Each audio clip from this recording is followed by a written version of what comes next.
mohon maaf mengganggu waktunya. Enggak apa-apa, waktu lagi santai nih. Oh iya, terima kasih Pak. Ini Pak, saya ada tugas dari CGP di LMS itu harus mengadakan wawancara dengan kepala sekolah gitu Pak tentang Betul. pengambilan keputusan mengenai dilema etika gitu. Nah mungkin mudah-mudahan Bapak tidak keberatan. Jadi ada beberapa pertanyaan yang ingin saya tanyakan ke Bapak. Boleh. Ya Pak, terima kasih sebelumnya. Untuk yang pertama Pak, selama ini bagaimana Bapak dapat mengidentifikasi kasus-kasus yang merupakan dilema etika atau rujukan moral Pak? Ya, terima kasih Pak Jam. Pertama mungkin untuk mengumpulkan kasus-kasus ya kan? Iya. Misalkan dari warga, kemudian para guru-guru yang melahirkan itu kemudian ditampung dan nanti kita bahas bersama keluarnya mana yang lebih dominan masalahnya, misalkan untuk ke hal yang lebih positif. Itu. Jadi Bapak mengumpulkan dulu dari kelas, dari para guru, kemudian ditampung, kemudian nanti kesimpulannya seperti keputusan mana yang lebih diutamakan. Oh iya. Selama ini bagaimana Bapak menjalankan pengambilan keputusan di sekolah Bapak, terutama untuk kasus-kasus yang dimana ada dua kepentingan yang sama-sama benar dan sama-sama mengandung nilai kebajikan? Alhamdulillah untuk masalah pengambilan keputusan, walaupun hak otoritas ada di kepala sekolah, tapi Bapak selalu mengambil dari suara terbanyak, jadi secara demokratis lah. Mana yang lebih penting, mana yang bisa dikesampingkan dulu. Nah itu mungkin secara bersama-sama. Ini tidak secara keputusan pribadi, secara sendiri. Mungkin dengan bersama-sama juga. Betul. Nilai kebajikannya pun nanti akan muncul. Mana yang lebih utama, apa yang diutamakan. Iya. Kemudian Pak, langkah-langkah atau prosedur seperti apa yang biasa Bapak lakukan selama ini? Selain misalkan meminta juga pendapat dari guru yang lain seperti itu yang Bapak lakukan? Yang Bapak lakukan untuk prosedur masalah problem ini dilakukan langkah dengan pendekatan yang secara kekeluargaan, ya, biar kondusif yang selama ini dan alhamdulillah yang terasa juga kondusif di sekolah ini. Alhamdulillah ya. Kemudian hal-hal apa saja yang selama ini Bapak anggap efektif dalam pengambilan keputusan pada kasus-kasus dilema etika Pak?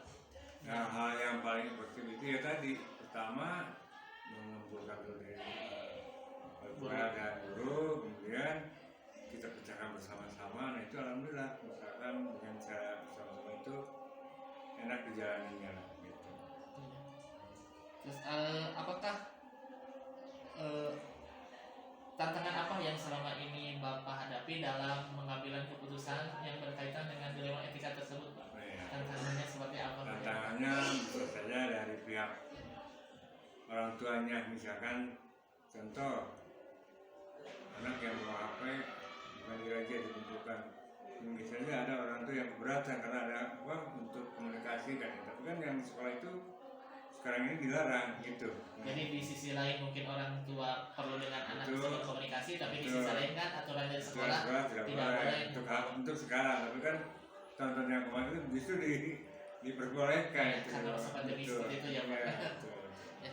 Kemudian apakah Bapak memiliki sebuah jadwal tertentu dalam dalam menyelesaikan sebuah masalah-masalah mengambil keputusan seperti itu? Jadwal saya tidak punya, secara spontanitas saja, karena tergantung dari permasalahan yang terjadi di sekolah. Misalkan ketika anak ini kurang baik atau gimana, secara spontan hari itu juga dilakukan. Jadi ketika ada masalah mungkin Bapak langsung diselesaikan. Tidak jadwal tiap hari atau gimana tidak. Iya Pak, terima kasih. Kemudian adakah seseorang atau faktor-faktor yang selama ini mempermudah Bapak untuk mengambil suatu keputusan? Alhamdulillah, teman sejawat misalkan yang selalu mempermudah itu adalah banyak lah ya, yang menolong bahkan memberikan bermasalah karena adanya itu tadi itu demokratis, ya secara demokrasi lah, bersama-sama dibicarakan, bukan hanya oleh kepala sekolah. Iya, terima kasih. Kemudian dari semua hal yang telah disampaikan oleh Bapak tadi barusan, pembelajaran apa yang Bapak dapat petik dari pengalaman Bapak ketika mengambil sebuah keputusan? Pelajaran yang dapat saya ambil hikmahnya gitu ya, itu tadi. Jadi keputusannya itu tidak hanya melulu dari kepala sekolah harus begini, tapi harus secara musyawarah bersama. Alhamdulillah hal-halnya itu apa yang dapat dirasakannya itu justru menambah lebih positif lah, kayak lebih positif gitu. Jadi tali kekeluargaan Betul, lebih tinggi lah. Iya. Betul. Alhamdulillah. Iya. Ya Pak, mungkin cukup sekian wawancara kita. Terima kasih atas waktunya. Sama-sama. Mohon maaf sudah mengganggu waktu Bapak. Ya. Terima kasih Dan Pak. mudah-mudahan ini Bapak harapkan dengan adanya pelajaran PCKP ini dapat lebih terampil dalam mengajar dan untuk kedepannya bisa lebih sukses. Amin, amin Pak. Terima kasih Pak doanya. Ya, terima kasih Pak.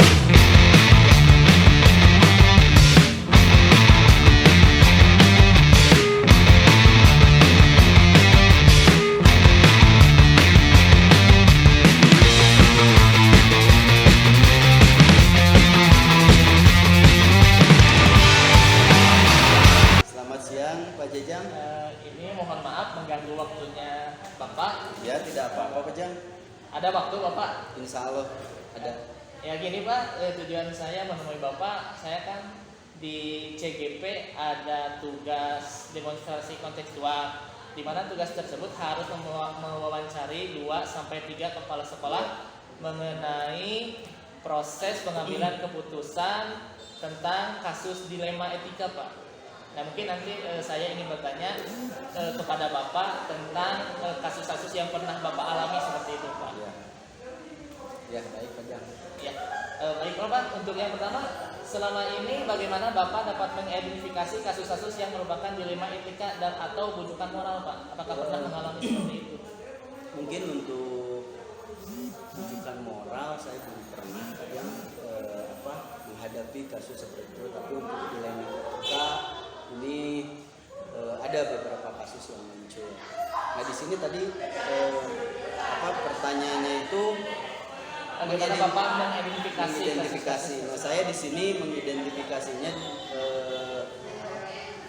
dengan mengumpulkan data, fakta di lapangan, data. Tentu saya tidak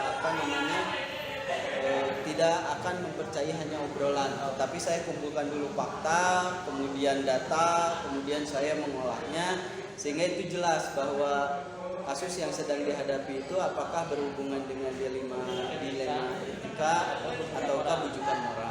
Oh iya, itu. Jadi Bapak mengumpulkan dulu data, Ya, kemudian dari nanti berbagai menganalisis pihak gitu. ya berdasarkan data tersebut apakah masuk dari dilema etika atau bujukan moral itu. Nah selama ini bagaimana Bapak menjalankan pengambilan keputusan di sekolah Bapak gitu, terutama tentang kasus-kasus yang ada tadi tentang dilema etika yang berhubungan dengan kebajikan-kebajikan, nilai-nilai kebajikan. Tentu saja Pak Jang, saya dalam pengambilan keputusan itu selalu tidak diputuskan secara sendiri, tetapi memikirkan dulu matang-matang efek yang timbul setelah keputusan. Nah di sini saya mengambil keputusan dengan cara berdialog, kemudian berkomunikasi dengan beberapa pihak. Contoh misalnya kasusnya berhubungan dengan anak, tentu saya di sini selalu berdialog, berkomunikasi dengan pihak guru, kemudian orang tua dan siswa, atau bahkan mungkin dengan pihak-pihak terkait gitu. Jadi prosedur pengambilan keputusan Bapak itu ada istilahnya musyawarah terlebih Nah, dahulu betul, ya, Pak, betul. dengan guru Jadi- atau kepala sekolah, ada murid orang tua murid. Iya seperti betul. itu. Jadi kalau misalnya berhubungan dengan beberapa pihak, tentu saya akan mengedepankan dialog secara musyawarah.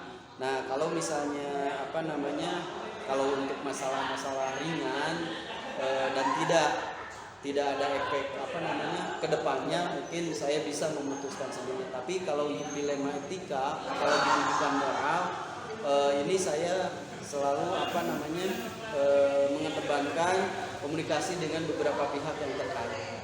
Ya berdasarkan tadi kan prosedur yang telah Bapak ambil seperti itu ya. Dari prosedur yang Bapak ambil barusan itu, manakah yang lebih efektif menurut Bapak untuk mengambil keputusan dalam kasus dilema etika seperti itu? Saya lebih efektif itu tergantung dari kasus yang timbul. Saya lebih efektif Pak Jan untuk menghindari, karena kan kalau dari kasus itu selalu ada pro dan kontra.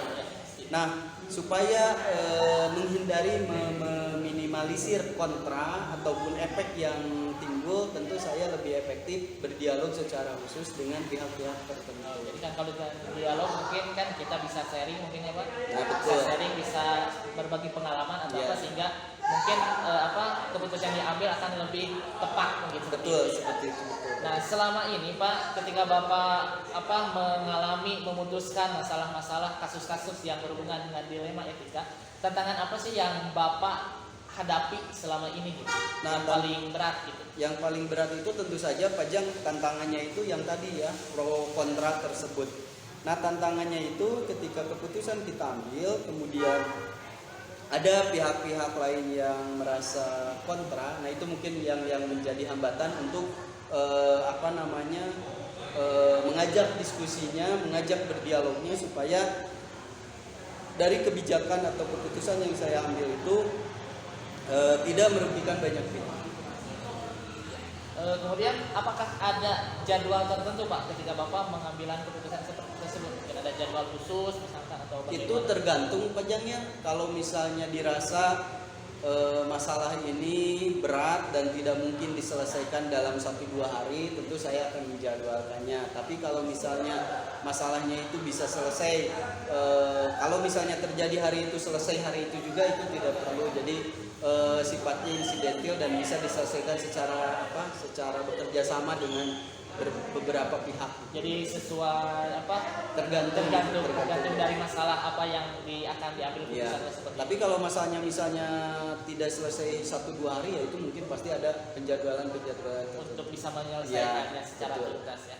Kemudian Pak, adakah seseorang atau faktor-faktor yang selama ini ketika Bapak mengambil keputusan itu bisa mempermudah Bapak atau membantu Bapak dalam pengambilan keputusan? Tentu saja Pajang ada faktor-faktor, misalnya saya ketika ada permasalahan yang timbul misal di sekolah, saya selalu koordinasi dengan pihak pengawas bina, kemudian dengan koordinator wilayah, bahkan ke dinas pendidikan. Dan juga tidak lupa mungkin saya selalu berkoordinasi dengan guru-guru dan tokoh masyarakat. Nah, itu yang faktor-faktor yang saya anggap bisa mendukung keputusan-keputusan saya ke depannya. Jadi semua elemen yang ada dalam dunia pendidikan mungkin Ya, ya, betul. bisa Betul, diperbantukan untuk mengatasi masalah Ya, yang betul. Bapak. Nah, dari semua hal yang telah Bapak sampaikan, mungkin Pak, pembelajaran apa yang bisa Bapak ambil mungkin ketika Bapak mengambil keputusan tentang dilema etika seperti ini? Nah, yang saya petik ya dari kasus-kasus yang muncul adalah kita dalam mengambil keputusan itu Pajang tidak bisa bagaimana ya, ketika kasus terjadi hari itu juga selesai, itu tidak bisa. Perlu dipikirkan matang-matang efek yang akan timbul ketika kita terlalu cepat memutuskan suatu masalah. Tetapi tergantung tadi situasi, mungkin ya kalau ya masalah seperti yang sepele lah, misalnya tidak ada efek kedepannya, itu bisa langsung secara mendadak.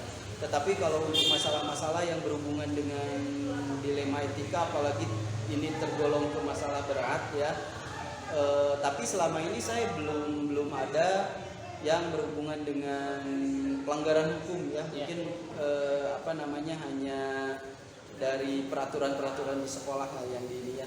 Nah, itu saya menjadikan bahwa keputusan itu tidak bisa kita ambil secara tergesa-gesa, karena setiap masalah apalagi berhubungan dengan beberapa pihak tentu akan ada pro kontra. Nah, itu yang saya selalu minimalisir supaya keputusan yang saya ambil itu tidak merugikan, bahkan bisa menguntungkan untuk semua orang. Nah, seperti itu Pak. Ya, terima kasih Pak atas waktunya. Terima kasih. Mungkin di sini saya bisa ambil pembelajaran dari Bapak, di mana mungkin ketika kita mengambil keputusan ini tidak bisa secara spontan ya Pak. Ya, Tidak betul, secara Pak. sepihak, kita harus juga memperhatikan dan menimbangkan orang-orang yang ada di sekitar kita. Ya, betul, Seperti itu, betul. Pak. Sehingga apa yang dihasilkan merupakan keputusan bersama yang menguntungkan bagi semua Ya, orang. betul, Ya. betul. Ya Pak, terima kasih Pak atas Ya, waktunya. sama-sama Pak Jang. Mohon maaf telah mengganggu waktu Ya, Bapak. tidak apa-apa Pak Jang, Ya. sama-sama.